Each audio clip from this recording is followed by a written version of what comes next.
நான் சொன்ன இந்த 6 ராசிகள்ல ஒருவேளை சூரியன் இருந்தா அப்பாவுக்கு உடல்நல கோளாறுகளை கொடுக்கலாம். தொழில்ல திடீர்னு ஒரு பெரிய சரிவை சந்திக்கலாம். மகன் இப்ப குழந்தை பிறக்காம ரொம்ப நாளா ட்ரீட்மெண்ட் எடுத்தவங்களுக்கு குழந்தை பிறக்கும். புதிய தொழில்களை ஆரம்பிக்கலாம். ஆனா தொழில்ல வந்து மிகப்பெரிய சரிவை சந்திப்பீங்க இந்த வருஷம் இறுதியில. அதனால கொஞ்சம் பெரிய அளவுல முதலீடு செய்யாம இனிஷியலா ஒரு சின்னதா ஆரம்பிச்சுட்டு அப்படி பெண்டிங் வைங்க. ஒரு 1.5 வருஷம் கழிச்சு அதை வளர்த்துக்கலான்ற மாதிரி மைண்ட் செட் வச்சுக்க வேண்டியதான். ஒருவேளை இந்த ராசிகள்ல 6 ராசிகள்ல சந்திரன் இருந்தா மனக்குழப்பங்கள் அதிகமாக போகுது. என்னன்னே தெரியாம ஒரு மாதிரி டிப்ரெஷனுக்குள்ள போய் மாட்டிக்க போறீங்கன்னு அர்த்தம். அப்ப அதை பார்த்துக்கணும். பயணங்கள் ஏற்படலாம். வீடு சம்பந்தமாக, சொத்து சம்பந்தமாக ஏதோ ரொம்ப நாள் இருந்த கேஸ் வழக்குகள் முடிகிறது.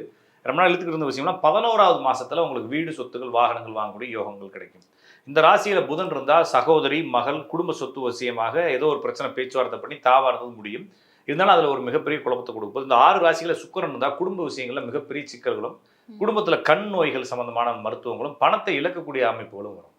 இந்த 6 ராசிகள்ல செவ்வாய் இருந்தா ஏதோ ஒரு மிகப்பெரிய அளவுல ஏமாற்றம், துரோகம், பணத்தை நிறைய ஷேர்ல போட்டு வச்சிருக்கவங்களாம் பெரிய அடி இந்த இடத்துல விழுவும். அதனால பணத்துல ஷேர்ல வச்சிருக்கவங்க கொஞ்சம் சேஃபர் ஜோனுக்கு வந்துடுறது நல்லது. இந்த 6 ராசிகள் குரு இருந்தா ஏதோ ஒரு மிகப்பெரிய அவமானம் நடக்க போகுது.